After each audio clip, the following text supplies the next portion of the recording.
Now, speaking of Iran, a major voice now rising against the regime from within Ayatollah Khamenei's own family.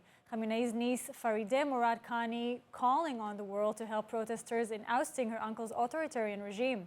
This and more with an Iran expert from the Esri Center at Haifa University and the host of Enriched Uranium podcast, Thamar Eilam Gindin. Tamar, thank you so much for joining us. Thank you for having me. So, Tamar, how well known is Farideh Murad Khani actually in Iran? Farideh Murad Khani has been a human rights activist for quite a while. She established her human rights, especially prisoner rights organization about 4 years ago. She was arrested twice in the past. It's her third arrest. And she has been protesting against, yes, her uncle's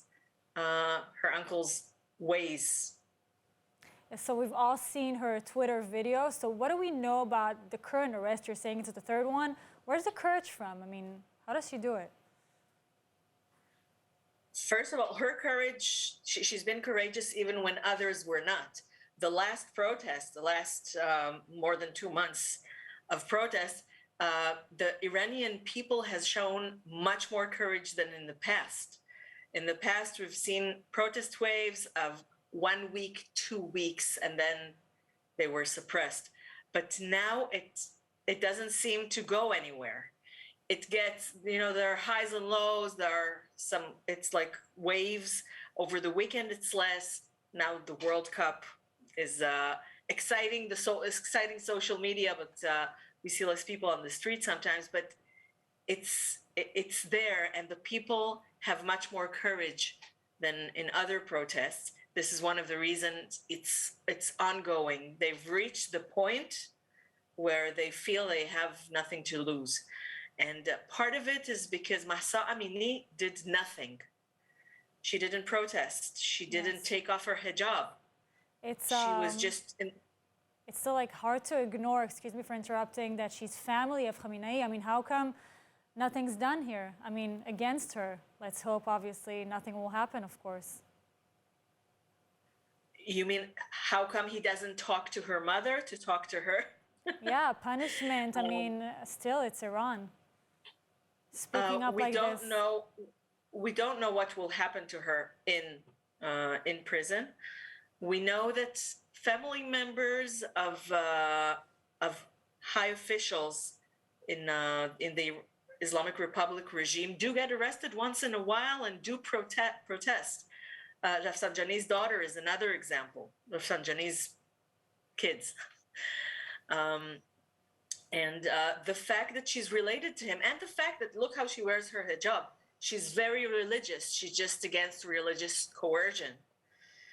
And we see the speaking against religious coercion from all parts of society. Not only secular people want their freedom of religion, but also women who do wear hijab realize that it's not right to force everyone else to be religious in the same way. So I don't know what will happen to her, because human rights activists are usually not treated very well in prison. I don't know if she's getting some better treatment because she's family of the leader, or she might get extra special treatment to the other side. She might get worse torture because they want to show this regime is very unexpectable. Yes. We can know what happened, but we can't know what they will do. Tamar, it's said that for a revolution to be successful, you need to only put a large popular support, but a unifying face to rally and concentrate the masses. Who are the potential candidates in Iran now? Is Murad Khani among them? Actually, I haven't heard her name. It's Murad Khani.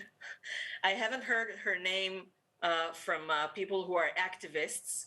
She's not one of the leading activists. Maybe now after her arrest, she will be, because the Islamic regime has a tendency to take people who are not in the front and put them in the front.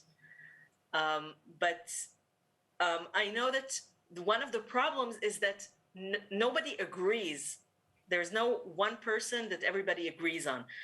There's Reza Pahlavi, the crown prince, but he lives abroad, and he has a lot of support among the people, but also a lot of people who say, no, we don't want a king again.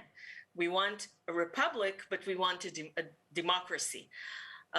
There's the Mujahideen Khalq that the West likes, and it's the only organization, the only subject that both regime supporters and anti-regime activists agree on, that they're worse than the mullahs. So nobody wants to see them.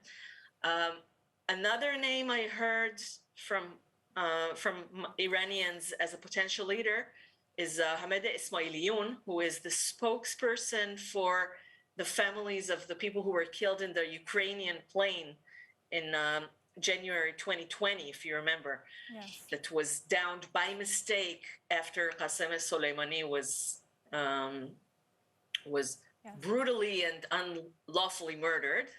Tamar, just like a quick response from you. Morad Kani says the regime will fall. Do you agree? I agree that nothing lasts forever. I agree that we haven't seen anything like this since 1978, 1979. I agree that the people who are on the streets and their supporters abroad don't call this only etirazat, protest, they call this enqilab, revolution. The regime still calls it اغتشاشات, which means like disorder or something like that.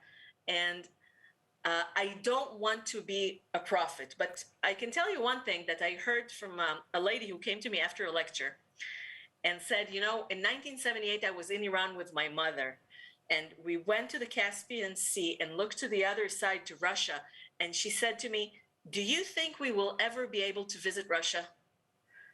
So I think that tells you that nothing can last forever, and you can't expect anything, but we can be optimistic.